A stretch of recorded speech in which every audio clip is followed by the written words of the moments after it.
ॐ गजाननं भूतगणादिसेवितं कपितजम्बोफलचारुभक्षणम् उमासुतं शोकविनाशकारणं नमामि विघ्नेश्वरपादपङ्कजं शिवानन्दं शिवरूपं गुरुसाक्षात् शिवस्वयं संसारशोकहरति ध्याता शिवानन्दरूपं ब्रह्मविद्याप्रदायकं साकरे वंशप्रवर्तितं जीवशिवाय भवति ज्ञानेन तत्पदं बोधितं। जय मंगलम जय नमः पार्वतीपते शिव हर हर महादेव। वंदे श्रीमद्रामं सद्गुरुमतिशान्ति शीतया श्रेष्ठं कामादिराक्षसारी भवजलधो तत्त्वबोधसेतुकरम्। ओम तत्सत् प्रब्रह्मणे नमः। संत शिरोमणी मन्मथस्वामी महाराज की जय। सद्गुरु सिद्धारूढ स्वामींच्या चरणी वंदन करून श्रोत्रिय ब्रह्मनिष्ठ सद्गुरु शिवानंद स्वामी परभणीकर माझ्या हृदयामध्ये स्थापित करून सद्गुरु पंडित पितांबरजींना वंदन करून शंकराचार्यांना वंदन करून जगद्गुरु पंचाचार्यांना वंदन करून त्रिकाल वंदनीय गुरुमाऊली लिंगायक्य गुरु महालिंगेश्वर शिवाचार्य महाराज यांच्याही चरणी अनंत कोटी प्रणिपात करून श्रोत्रिय ब्रह्मनिष्ठ सद्गुरु महादेव कुंभार अप्पाजी यांच्याही चरणी कोटी कोटी प्रणिपात करून तुम्हा सर्व मुमुक्षु जनांच्या चरणी वंदन करून विनम्र अभिवादन करून आपण पंचीकरण ग्रंथामध्ये प्रवेश होऊया। पंचीकरण ग्रंथाचं पान नंबर 76 काढा। काल आपण बघितलं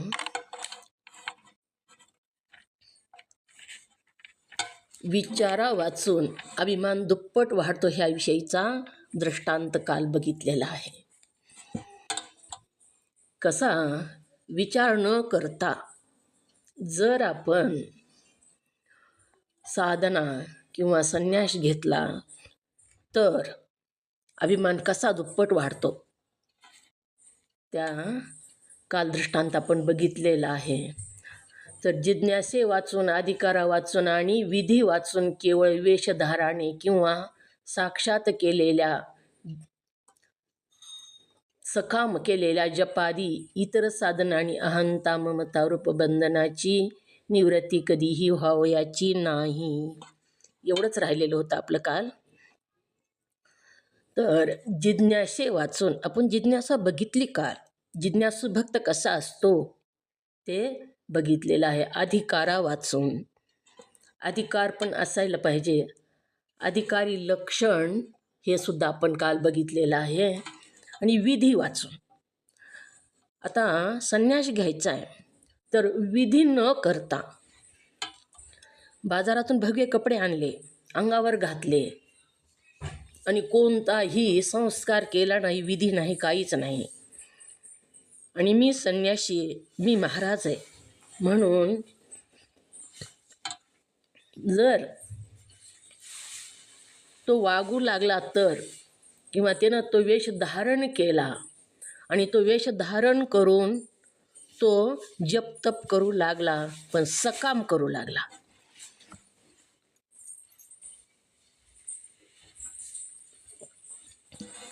सकाम जप तप करू लागला म्हणजे त्याने वेश धारण केला आणि मी महाराज आहे आणि मी सगळे तुम्हाला मार्ग वेगवेगळे सांगतो म्हणून पैसे घेऊ लागला, सकाम कर्म करू लागल्या आणि केलेल्या अशा जपादी इतर साधनांनी अहंता ममता बंधनाची निवृत्ती कधीच व्हावयाची नाही असं सांगतात। संस्कार वाचून विधी वाचून महाराज होता येत नाही। जसं बाजारातून मंगळसूत्र आणलं आणि बांधन बायको म्हणून घरात आणली तर जमत नाही, त्याला विवाह संस्कार झाले तरच ती मान्य होतं, सर्वांना ते मान्य होतं, नाहीतर मान्य होत नाही। तसंच इथं विधी वाचून वेश धारण केला तर तो अहंता ममतेची निवृत्ती करू शकत नाही, कारण तो सकाम साधना करतो असं सांगितलेलं आहे।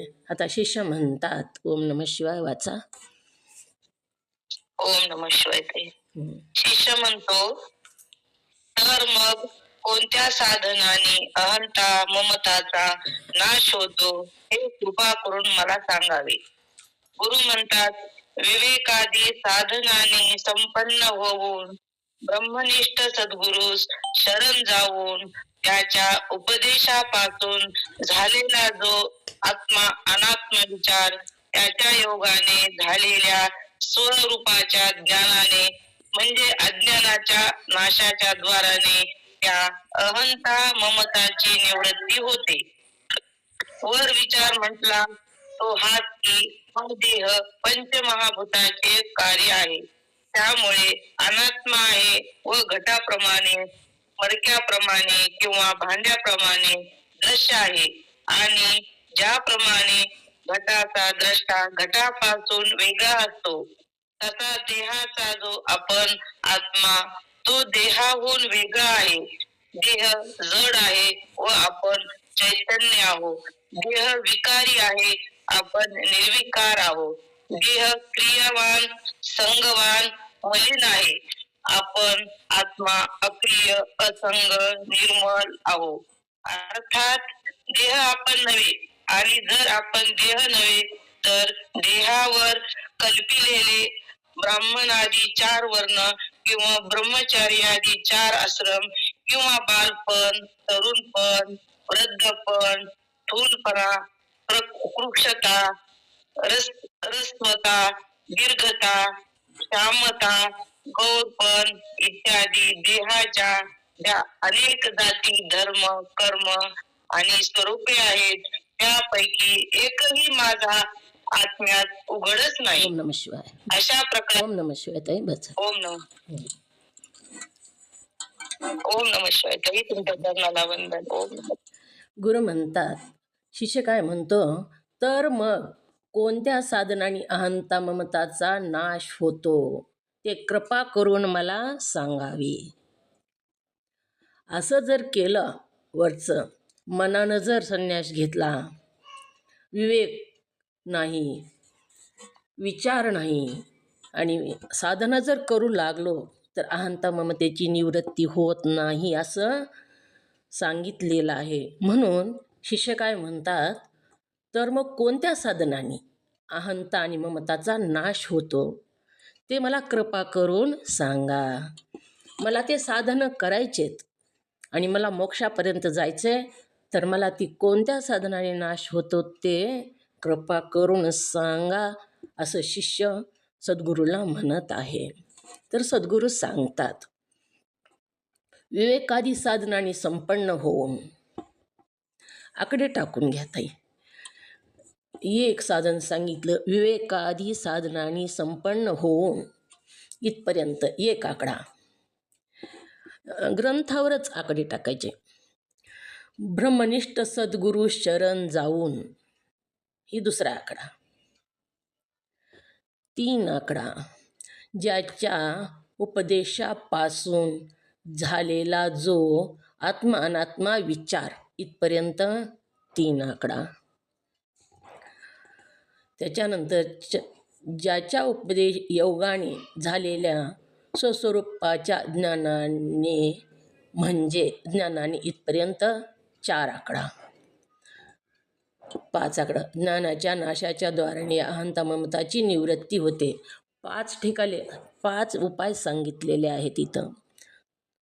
तर विवेकादी साधनाने संपन्न होऊन, म्हणजे अधिकारी, आत्मा अनात्मा विवेक. विवेकादी साधन, जे 4 साधन आहेत, विवेक, आत्मा अनात्मा विवेक, अधिकारी लक्षणामधले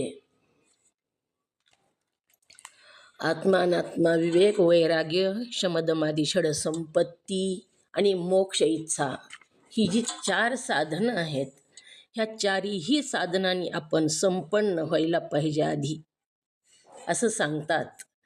विवेकादी साधनांनी संपन्न होऊन, शिष्याने विचारले, अहंता ममताची निवृत्ती कशानं होईल? गुरु उपाय सांगत आहेत. तर पहिला उपाय सांगितला, विवेकादी साधनांनी संपन्न होऊन. दुसरा सांगितला, ब्रह्मनिष्ठ सद्गुरूला शरण जाऊन. तिसरा, त्याच्या उपदेशापासून झालेला जो आत्मा अनात्मा विचार. चौथा, त्याच्या योगाने झालेल्या स्वस्वरूपाच्या ज्ञानाने म्हणजेच अज्ञानाच्या नाशाच्या द्वाराने. अज्ञानाच्या नाशाच्या द्वाराने ही 5वा सांगितलेला आहे उपाय. तर विवेकादी साधन, आपण विवेकादी साधन बघितलेले आहेत. आत्मा काय अनात्मा काय ह्याचा विचार करायचा. आत्मस्वरूप पण नित्य आहे. त्या व्यतिरिक्त ओम नमः शिवाय बोलायचे का काय? म्यूट करा.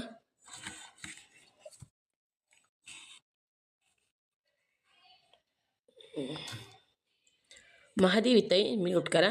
केलं का? केलं वाटतं.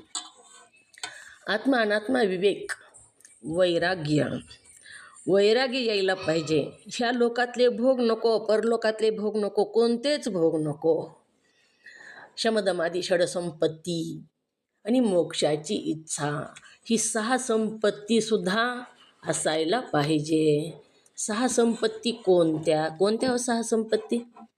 ओम नमः शिवाय. आहेत का लक्षात 6 संपत्ती?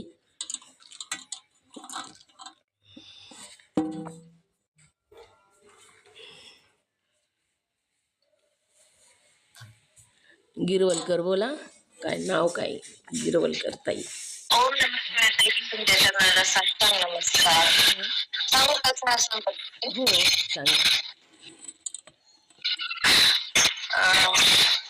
6 संपत्ती. शम, सर्व वासनेचा त्याग. दम, शब्दादी बाह्य विषयापासून इंद्रियाचा निग्रह. उपरती, उपरती म्हणजे ओम नमः शिवाय. बोला. ओम नमः शिवाय. हां बोला. कोण बोला? कोणतरी बोललो मध्ये. सांगा. उपरती म्हणजे सर्व प्रपंचापासून निवृत्ती. तितिक्षा, सुखदुःखातील द्वंद्व धर्म सहन करण्याची योग्यता म्हणजे तितिक्षा.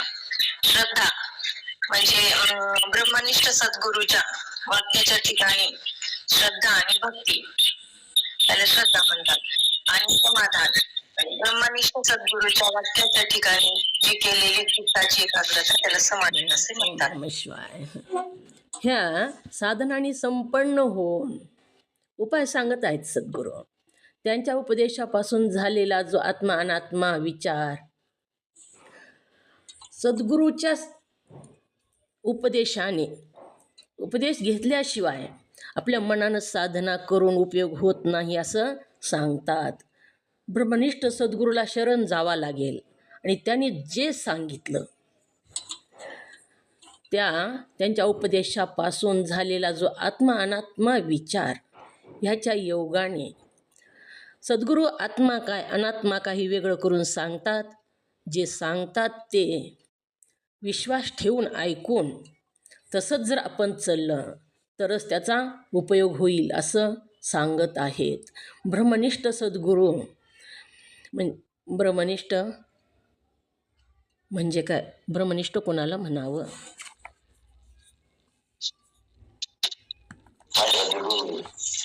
ओम नमः शिवाय. हां, ज्याची ब्रह्मावर अत्यंत निष्ठा असते त्याला ब्रह्मनिष्ठ म्हणावे. आणि सद्गुरू कोणाला म्हणावं? सत्य वस्तूचे ज्ञान करून देते त्यांना सद्गुरू म्हणावे. जे सत्य वस्तूचं ज्ञान करून देतात त्यांना सद्गुरू असं म्हणावं. मग ब्रह्मनिष्ठ सद्गुरू शरण जाऊन, सद्गुरू कोणत्याही सद्गुरूला शरण न जाता ब्रह्मनिष्ठ सद्गुरूला शरण जाऊन त्यांच्या उपदेशापासून झालेला जो आत्मा अनात्मा विचार, ते जसं सांगतात त्याप्रमाणे उपदेश सद्गुरूंनी केला आणि तो ऐकून, आपल्या मनाने नाही बरं का, सद्गुरूंनी केलेला उपदेश ऐकून आत्मा अनात्मा विचार आणि त्या योगाने झालेले स्वस्वरूपाच्या ज्ञानाने. सद्गुरूंनी आत्मा अनात्मा सांगितलं, विचार सांगितला. आता आत्मा आणि अनात्मा, आत्मा कशाला म्हणावं? वरांडीताई बोला. आत्मा कशाला म्हणावं? कल्पनाताई. ओम नमः शिवाय. नखशिखांत भरलेल्या चैतन्याला आत्मा म्हणा. कुठं भरलं चैतन्य? ओम नमः शिवाय. देहामध्ये. मग देहामध्ये शब्द कसं कसं जमतं सांगा? ओम नमः शिवाय. नखशिखांत देहामध्ये नखशिखांत भरलेल्या चैतन्याला आत्मा म्हणा.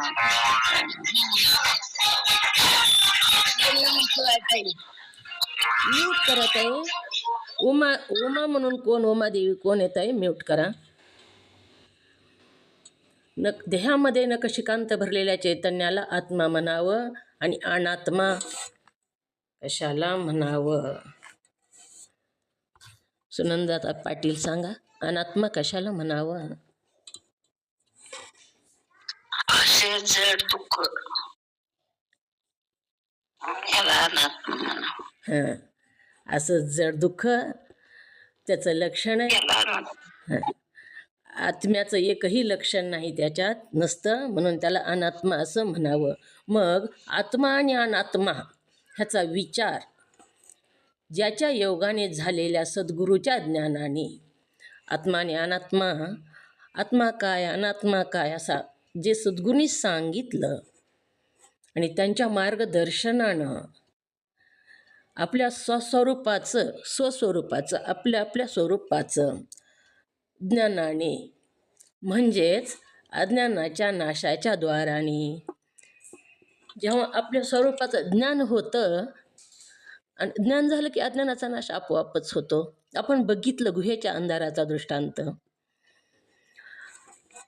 प्रकाश आणल्याबरोबर त्याच क्षणाला तिथला अंधकार निघून जातो एका क्षणामध्ये. तसंच घरामध्ये सुद्धा अंधकार आहे, फक्त खटका सुरू करा, बल्ब लावा, प्रकाश लगे होतो, त्याच क्षणाला प्रकाश होतो. तसंच सद्गुरूंनी उपदेश केला आणि आपल्या स्वस्वरूपाचं ज्ञान झाल्याबरोबर अज्ञानाची निवृत्ती होते अज्ञानाच्या नाशाच्या द्वाराने. आणि असा अज्ञानाचा नाश झाला की त्यात अहंता ममताची निवृत्ती होते. अज्ञानाचा नाश झाला की अहंता ममता निवृत्त होतात, म्हणजे निघून जातात. अहंता कशाला म्हणावे? ओम नमः शिवाय. सांगते मी, स्वतःच्या देहावर प्रेम करणे त्याला अहंता म्हणावे. ओम नमः शिवाय. हां, आणि ममता कशाला म्हणावे? ममता पुत्र, बहीण, भाऊ, नवरा, द्रव्य त्यांच्यावर प्रेम करणे म्हणजे ममता. ओम नमः शिवाय. तुमच्या कर्णाला वंदन. मग सद्गुरूचा उपदेश प्राप्त झाला, ज्ञान प्राप्त झालं. जसं सूर्य उगवल्याबरोबर अंधार निवृत्त होतो. सूर्य उगवला की अंधाराची निवृत्ती करायची गरज नाही. तसंच जीवनामध्ये सद्गुरू आले की सूर्यच उगवला म्हणायला काहीच हरकत नाही. अंधकार पूर्ण नाश होतो आणि अहंता ममतेची सुद्धा निवृत्ती होते. वर विचार म्हणता तो हाच की हा ध्येय पंचमाभूताचे कार्य आहे. अहंता ममतेची निवृत्ती होते आणि वर जे सांगितलं विचार जो सांगितला तो हाच की हा ध्येय पंचमाभूताचे कार्य आहे. त्यामुळे अनात्मा आहे. देह पंचमहाभूताचं कार्य असल्यामुळं तो अनात्मा आहे. तर पंचमहाभूत कोणते? नवीन लोकांना सांगू देता येत, पहिल्या लोकांना येते. नवीन लोक बोला बरं, पंचमहाभूत कोणते?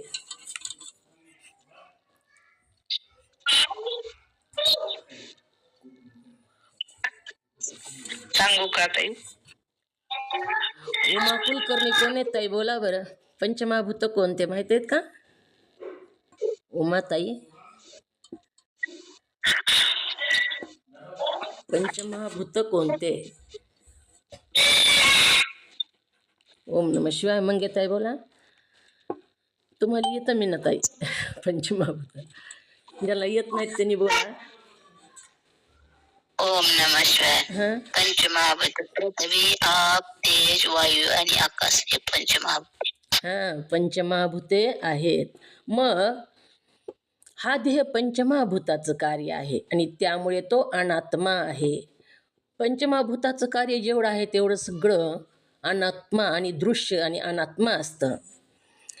व घटाप्रमाणे किंवा मडक्याप्रमाणे किंवा भांड्याप्रमाणे दृश्य आहे. हा जो ध्येय आहे पंचमहाभूताचं कार्य तो घटाप्रमाणे आहे म्हणून सांगितलं. घट म्हणजे माठ, मडक्याप्रमाणे किंवा भांड्याप्रमाणे अनात्मा आहे. आत्मा नाही, ही अनात्मा आहे. मग जसा घट असतो अनात्मा, अनात्मा म्हणजे आत्म्याचं लक्षण त्याच्यामध्ये नसतं, त्याला अनात्मा असं म्हणावं. घटाप्रमाणे मडक्याप्रमाणे किंवा भांड्याप्रमाणे दृश्य आहे. दृश्य म्हणजे दिसणारं दृश्य आहे, द्रष्टाकोन पाहून घेतं. आणि ज्याप्रमाणे घटाचा दृष्टा घटापासून वेगळा असतो तसा देहाचा जो आपण आत्मा तो देहाहून वेगळा आहे. घटाचा दृष्टा घटापासून वेगळा आहे. घट वेगळा आहे आणि घटाला पाहणारा जो आहे तो दृष्टा घटापेक्षा वेगळा आहे. तसाच आत्मासुद्धा देहापेक्षा वेगळा आहे असं सांगू लागलेले आहेत. आता घटाचा दृष्टा घटापेक्षा वेगळा कसा हो? दृष्टा कशाला म्हणावं आणि त्याचं लक्षण सांगायचं आणि ते लक्षण घटामध्ये बसवायचं. घटापासून दृष्टा कसा वेगळा?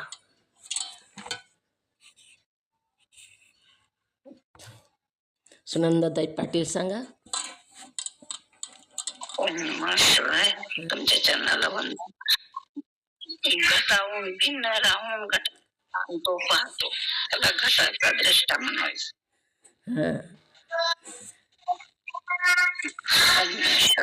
ओम नम शिवाय. घटाहून भिन्न राहून घटाला जाणतो पाहतो म्हणून त्याला घटाचा दृष्टा असं म्हणावं.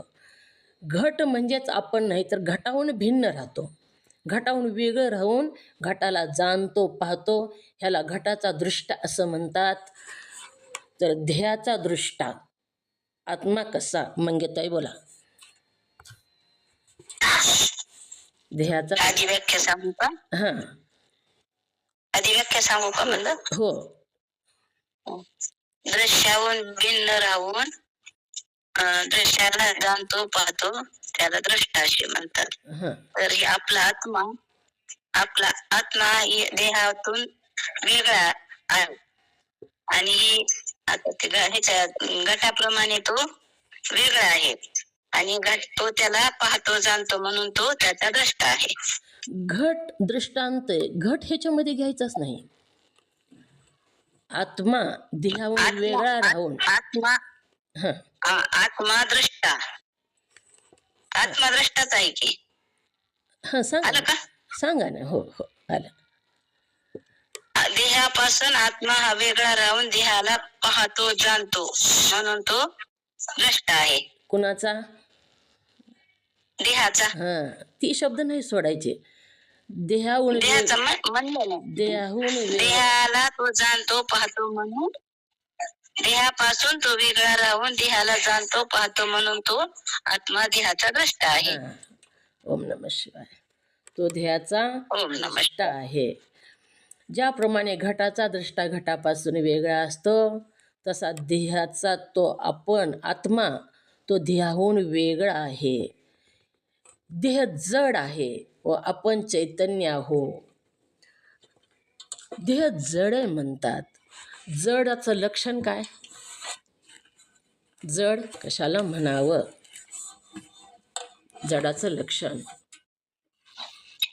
ओम नमः शिवाय.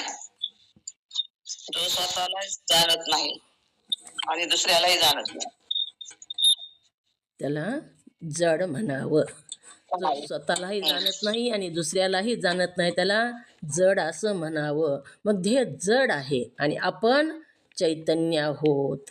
चैतन्य कशाला म्हणावं? बोरांडेताई बोला. चैतन्य कशाला म्हणावं? ओम नमः शिवाय. चैतन्य कशाला म्हणावं? जो ज्ञान स्वरूप असतो व सर्व घट पटादी पदार्थाला जाणतो एक राहिला अजून. त्याला जड म्हणा. आणखीन एक लक्षण राहिलं. 3 औषधं आहेत ह्याचे. ओम नमः. मन बुद्धी इंद्रिय त्या चैतन्याला जाणू शकत नाहीत. आलं बरोबर. मन बुद्धी चैतन्य त्या चैतन्याला जाणू शकत नाही त्याला चैतन्य म्हणतात. ओम नमः शिवाय.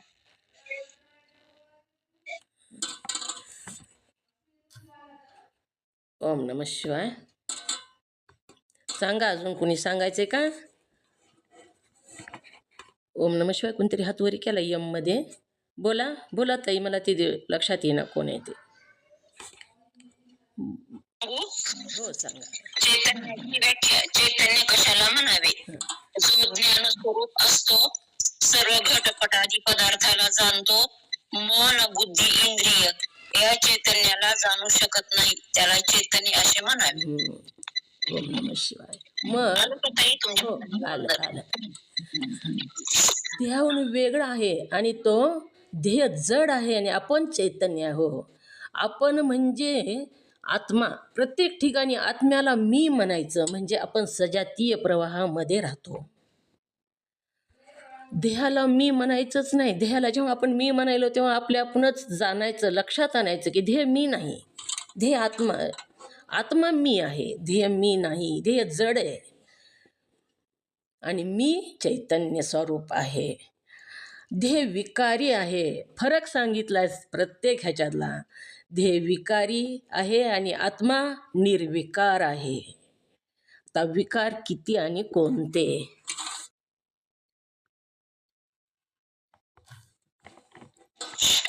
ओम नमः शिवाय. सांगू? सांगा. देहाचे विकार.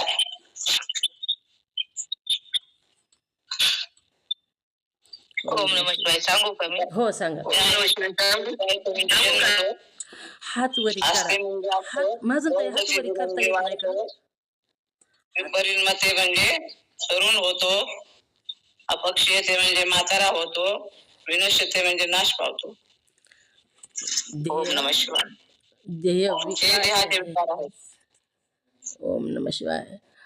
आणि आत्मा निर्विकार आहे. आत्म्याला एकही विकार नाही. आत्मा जन्मलेला नाही. आणि आपण लहान होतो तेव्हा, मी लहान होतो आपण म्हणतो त्यावेळेस आत्मा लहान होता असं नाही. आत्मा जसा आहे तसाच आहे.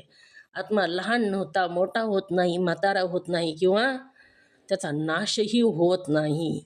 हे सगळे विकार देहाला आहेत. देह विकारी आहे, आत्मा निर्विकार आहे. देह क्रियावान, संगवान, मलिन आहे आणि आपण आत्मा अक्रिय, असंग, निर्मल आहो. देहामध्ये क्रिया होतात बघा, संग होतो. संग कशाला म्हणावं? जाती गुण क्रिया आश्रयत्व द्रव्य संग नाम संबंध हा. आणि द्रव्य कशाला म्हणावं? संघाची व्याख्या लिहून घ्या. ओम नमः शिवाय. संग नाम संबंध हा. नाम संबंध हा.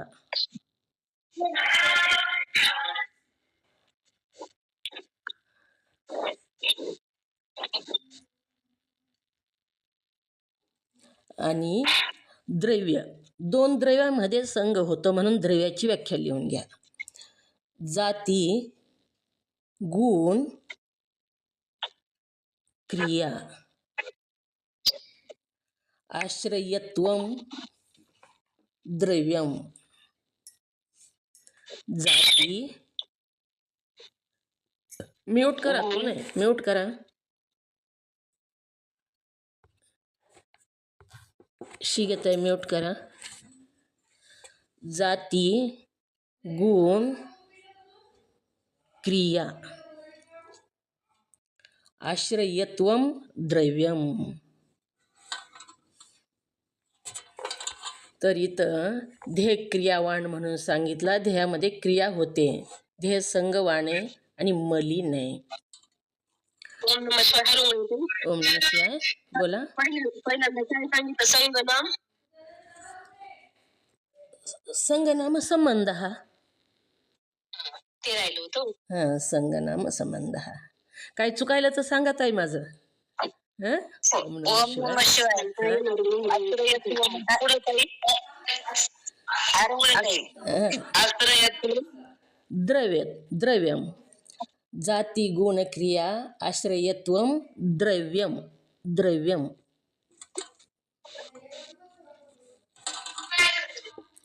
तर ओम नमः शिवाय. सगळे पुन्हा सांगा बरं एकदा. माझं काय चुकलं काय की लिहिण्यात. आता काय काय सांगितलं तुम्ही? फक्त संघाची व्याख्या सांगितली. संगनाम संबंध हा. थांबा थांबा थांबा थांबा. संघाची संग नाम संग हा आणि द्रव्य द्रव्याचे व्याख्या सांगितली का ती? हं, जाती गुण क्रिया आश्रयत्वम द्रव्यत्वम.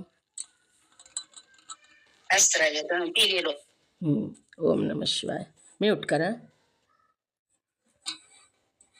क्रियावाण आहे. क्रिया होते ध्येयामध्ये.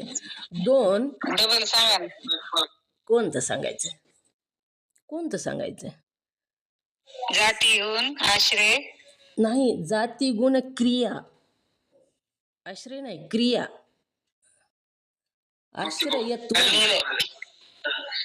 आश्रयत्वम द्रव्यम.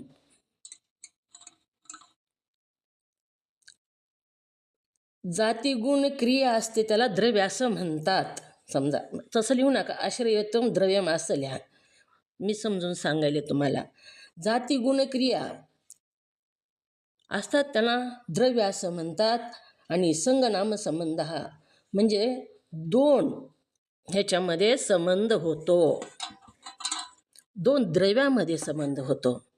तर दोन द्रव्यामध्ये संबंध कसा? तर संबंधाची व्याख्या सांगितली संगनाम संबंध हा. आणि द्रव्याची व्याख्या सांगितली जाती गुण क्रिया. मग जाती गुण क्रिया ज्या दोन वस्तूमध्ये आहेत त्यांच्यामध्ये संबंध होतो. दोन. जसं वृक्ष आहे. आता वृक्ष आता पेरूचा वृक्ष आहे बघा. त्या पेरूच्या वृक्ष जाती त्याची वृक्ष आहे आणि त्याच्यामध्ये गुणसुद्धा आहे. गुण त्याचा त्या फळाला थोडा आंबटपणा गुण आहे आणि त्याच्यामध्ये क्रिया होते. त्याला फळं येतात, फुलं येतात, ढाळ्या येतात. ही क्रिया होते त्या पेरूच्या झाडामध्ये. आणि पक्षी म्हणजे कोकिळा. कोकिळामध्ये सुद्धा जातीगुण क्रिया आहे. कोकिळा ही तिची जात आहे आणि ती गायन करते ही तिची क्रिया आहे. ही गुण आहे तिचा. उडते आणि येऊन त्या झाडावर बसते. ही क्रिया आहे. मग ह्या दोन्हीमध्ये बी जाती आहे, गुण आहे आणि क्रिया आहे. आणि जाती गुण क्रिया आहे त्याला द्रव्य असं म्हणतात. आणि दोन द्रव्यामध्ये संबंध होतो. मग ती कोकिळा जी आहे ती उडत येते आणि त्या पेरूच्या झाडावरला पेरू खाते. ह्याला संबंध असं म्हणतात. दोन द्रव्यामध्ये संबंध होतो. आलं का लक्षात? दोन द्रव्यामध्ये संबंध होतो. म्हणजे जाती गुण क्रिया ज्याच्यामध्ये आहे त्याला द्रव्य म्हणतात. मग पेरूमध्येही जाती गुण क्रिया आहेत झाडामध्ये, वृक्षामध्ये त्या. आणि कोकिळेच्यामध्ये बी जाती गुण क्रिया आहेत. आणि ह्या दोन्हीमध्ये संबंध होणं म्हणजे कोकिळा येऊन पेरू खाते म्हणजे ही संबंध झाला. तर क्रियावाण आहे. आणि आलं का लक्षात? ओम नमः शिवाय. सांगा बरं, आलं का लक्षात?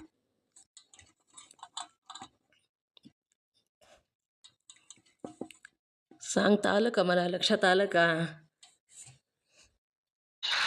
हो ताई, आलं ना. आलं का? बोला बरं. हो बरोबर आहे. सांगा, तुम्ही सांगा ना काय लक्षात आलं ते. दोन द्रव्यामध्ये संबंध होतो. दोन द्रव्यामध्ये संबंध होतो. आता दोन द्रव्य म्हणजे काय? दोन द्रव्य म्हणजे दोन द्रव्य संघ कुठे होतो तर 2 द्रव्यात होतो. मग 2 द्रव्याचा धार्मिक द्रव्य रूप आहे आणि पक्षी द्रव्य रूप आहे. का तर जाती गुण क्रिया पक्षामध्ये होतात आणि खंडामध्ये होतात. जाती गुण क्रिया आश्रत्वम द्रव्यत्वम त्याला क्रिया म्हणतात, त्याला द्रव्य म्हणतात. आलं. मग या 2 द्रव्यामध्ये त्याला संघ संबंध म्हणतात. हां, ज्यावेळेस पक्षी पेरू खातो त्यावेळेस तिथं संघ झाला आणि तिथं 2 द्रव्यामध्ये संघनाम संबंध हा. मग इथं क्रियावाण आहे असं सांगितलं. ध्येय हा क्रियावाण आहे, संघवाण आहे, म्हणजे संबंध होतो, संघ होतो त्याचा. आणि मलिन आहे, इतका मलिन आहे हा देह, पण आपण त्याच्यावर किती प्रेम करतो. हा मलिन देह कसा मलिन आहे. गंगेला आंघोळ घालावी लागत नाही, पण ह्याला नाही आंघोळ घालून बघा कसं होतं ह्या देहाचं. ते मलिन आहे, अपवित्र हा देह सांगितला. कसा अपवित्र आहे हा देह.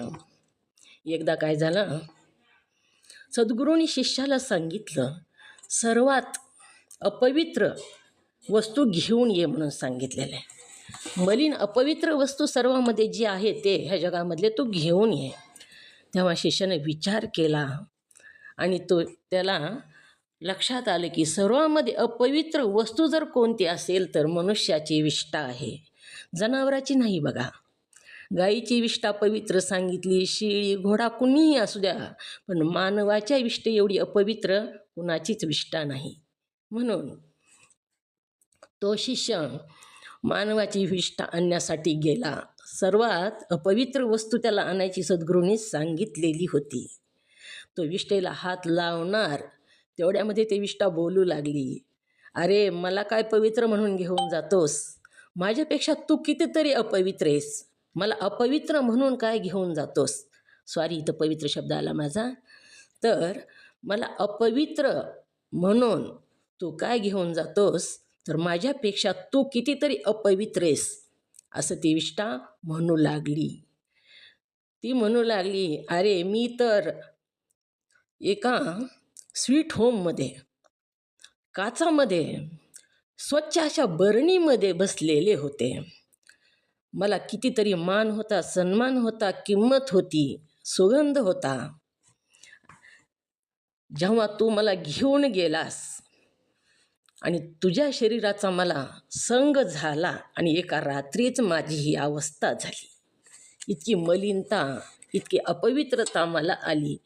त्यामुळं तुझ्या संगतीनं मला ही अपवित्रता, मलिनता आलेली आहे.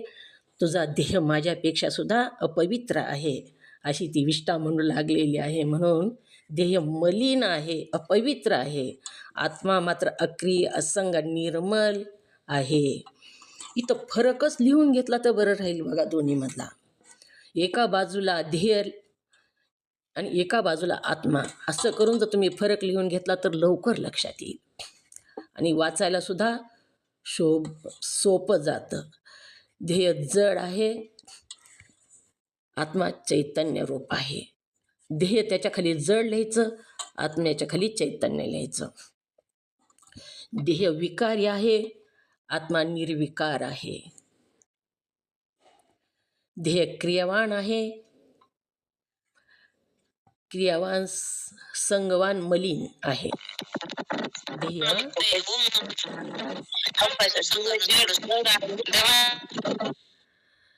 ग्रंथामध्ये आहे, पण तरी देहाच्या खाली जड लिहा, आत्म्याच्या खाली चैतन्य लिहा. देहाच्या खाली विकारी लिहा, आत्म्याखाली निर्विकार लिहा.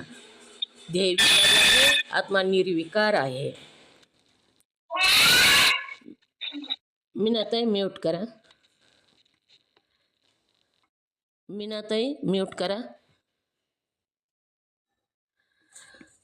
देह क्रियावान, संगवान आणि मलिन आहे. आत्मा अक्रिय, असंग आणि निर्मल आहे.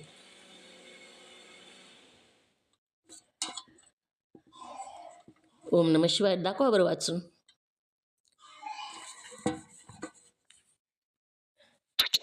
ओम नमः शिवाय.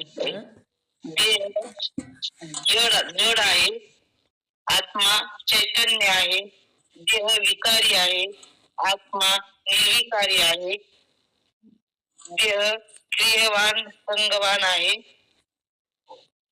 आणि आत्मा अक्रिय असंग निर्मल आहे. ओम नमः शिवाय. देह क्रियावान संगवान आणि मलिन आहे. मलिन पण त्याच्यामध्ये लिहायचं राहिलं तुमचं. आत्मा अक्रिय असंग आणि निर्मल आहे. अर्थात ध्येय आपण नव्हे. मग असलं मलिन अपवित्र ध्येय आपण नाही. आणि जर आपण ध्येय आहे तर ध्येयावर कल्पिलेल्या भ्रमणादी 4 वर्ण किंवा ब्रह्मचार्यादी 4 आश्रम किंवा बालपण, तरुणपण, वृद्धपण, स्थूलपण, कुशलता, रसवता, दीर्घता, शामता, गौरता इत्यादी ध्येयाच्या ज्या अनेक जाती, धर्म, कर्म हे स्वरूपे आहेत त्यापैकी एकही माझ्या आत्म्यात उघडच नाही. ही ध्येयामध्ये सगळं आणि हे माझ्या आत्म्यामध्ये नाही. ध्येयातला आणि आत्म्यातला फरक सांगू लागलेले आहेत. अहंता ममता घालवायची. ध्येय मी आहे आणि ध्येय माझा आहे. ध्येयाधिक माझे आहेत. ही जी ध्येयावर आपण जे प्रेम करतो मी आहे म्हणून ती अहंता घालवायची. ध्येयाधिक माझे आहेत ही ममता घालवण्यासाठी ध्येय कसा आहे हे सद्गुरू समजून सांगत आहेत. आत्मा अक्रिय असंग निर्मल आहे. अर्थात ध्येय आपण नव्हे. ध्येय आपण नाहीत. आपण आत्मा आहोत. हा ध्येय अनेक जन्मामध्ये वेगळे ध्येय आपल्याला धारण केलेले आहेत. बघा आपण म्हणतो सुद्धा, कुणी जर आपल्याला घरामधलं त्रास द्यायला लागलं तर पूर्वजन्मीचा माझा वैरी होता का काय, माझ्या पोटी आला किंवा माझ्या आसपास आला, आपण असं म्हणतो, बोलतो आपण. किंवा त्रास होऊ लागला तर आपण काय म्हणतो, आदल्या जन्मी काय पाप केलं होतं म्हणून माझ्याही नशिबाला आलं किंवा हा त्रास होऊ लागला, मग पहिला जन्म होता असं आपण म्हणतो. मी काय पाप केलं होतं म्हणतो. मग मी जो होता तो आताचा हा जे ध्येय आहे सध्याचा, हा तर मातेच्या उदरातून जन्मून आलेला आहे. मग कधी पूर्वी काय केलं होतं तर त्यावेळेस तो दुसराच ध्येय होता आणि मी मात्र तोच होता तिथं. मी काय केलं होतं आपण म्हणतो म्हणजे सूक्ष्म ध्येय तोच होता. अर्थात हा ध्येय नव्हता म्हणजे हा ध्येय मी नाही आणि हा ध्येयाधिक सुद्धा माझे नाहीत. अर्थात ध्येय आपण नव्हे आणि जर आपण ध्येय नव्हे तर ध्येयावर कल्पिलेले म्हणजे मानलेले कल्पिलेले जे संबंध आहेत, आपण मानलेले संबंध जे खरे नाहीत, कल्पिलेले आहेत. ब्रह्मणादी 4 वर्ण ही सुद्धा कल्पिलेले आहेत, जन्मता नाहीत आणि पूर्वीही नव्हते. ब्रह्मचार्यादी 4 आश्रम. आता 4 वर्ण कोणते हो? ओम नमः शिवाय. तुम्हाला येतच आहे, दुसऱ्याला सांगा म्हणा. जयश्री ताई सांगा. ओम नमः शिवाय. वर्ण 4 आहेत. नंबर 1 ब्राह्मण, नंबर 2 क्षत्रिय, नंबर 3 वैश्य, नंबर 4 शूद्र. हे 4 वर्ण आहेत. ओम नमः शिवाय ताई. 4 वर्ण ही सुद्धा कल्पिलेले आहेत म्हणतात. आणि ब्रह्मचार्यादी 4 आश्रम. आश्रम कोणते? आश्रमांची नावे. ओम नमः शिवाय. सांगू का? हो सांगा.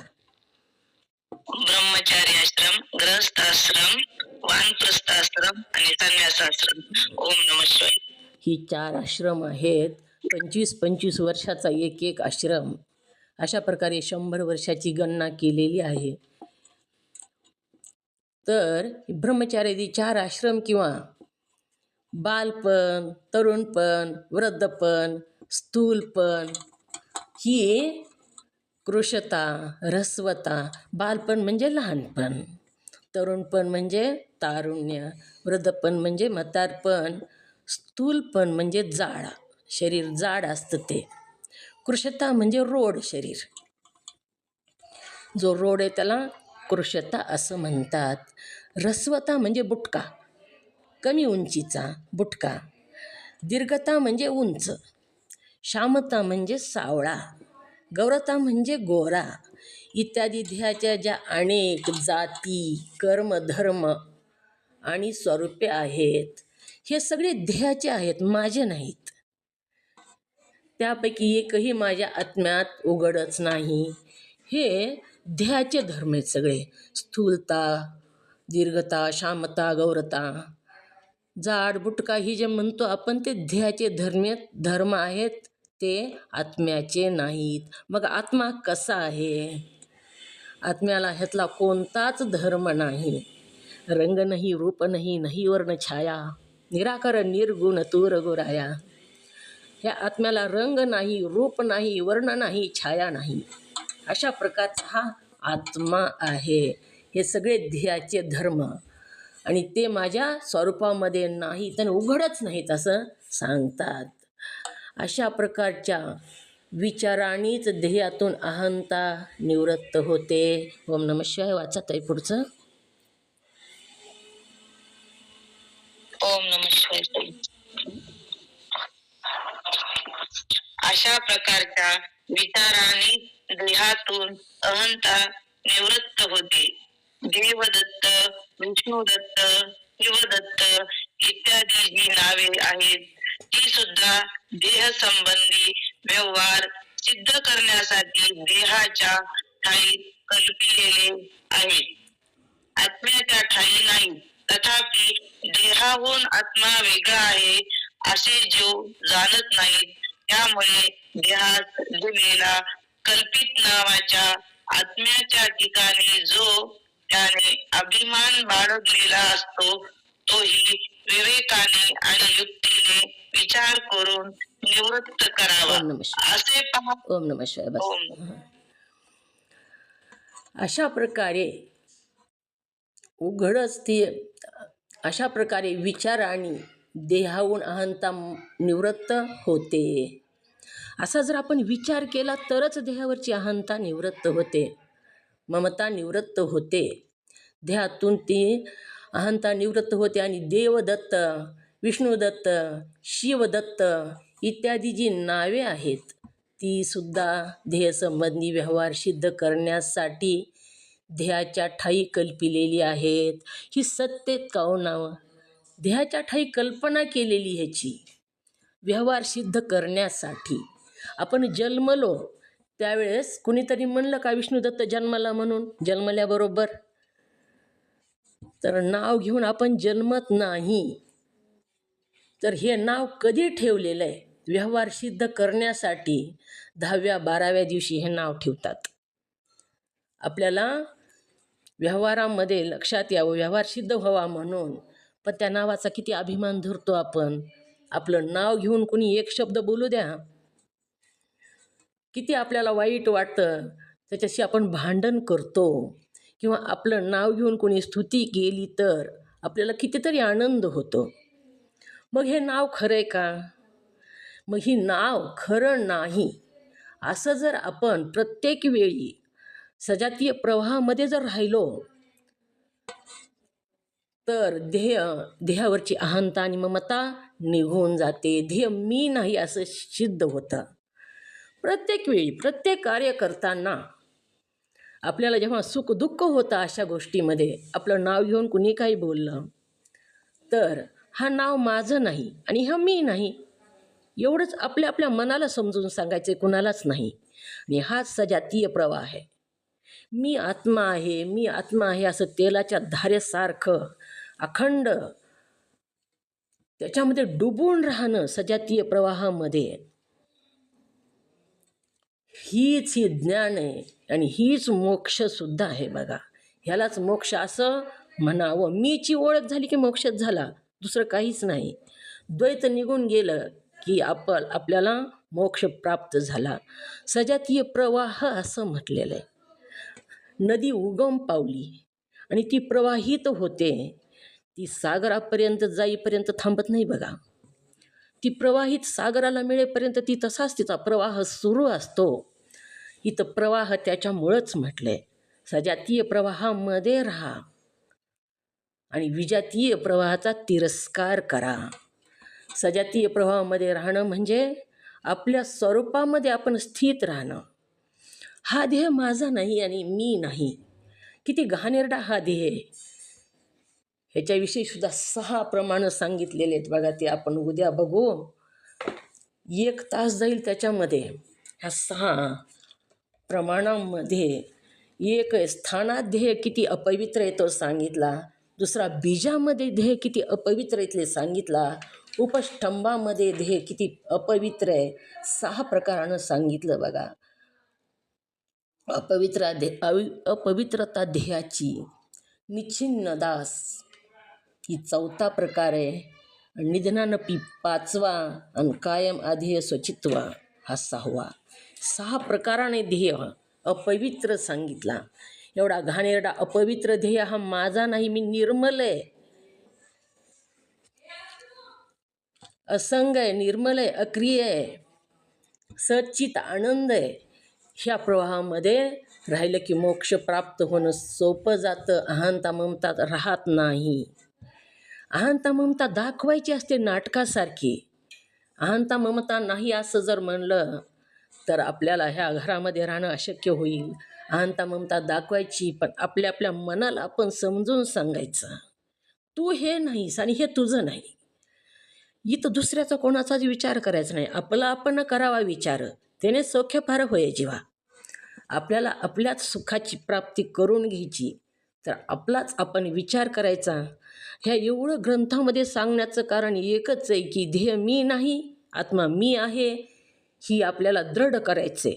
नुसतं बोलायचं नाही, त्याच्यावर आरूढ व्हायचं आहे, त्याचा अंगीकार करायचा आहे. अंगीकार केल्याशिवाय उपयोग नाही.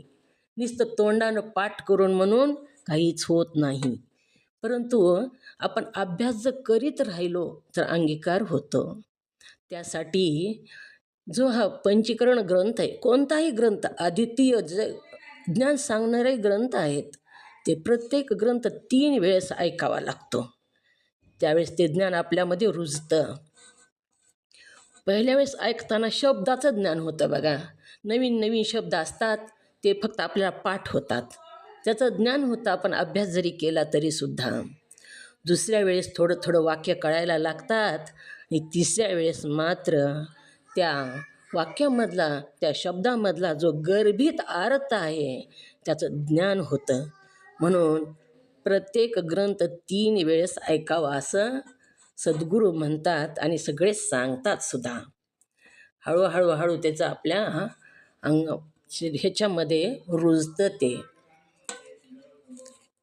तर असं अहंता ममता घालवण्याविषयी ही उपाय सद्गुरूंनी त्या शिष्याला सांगितले आहेत.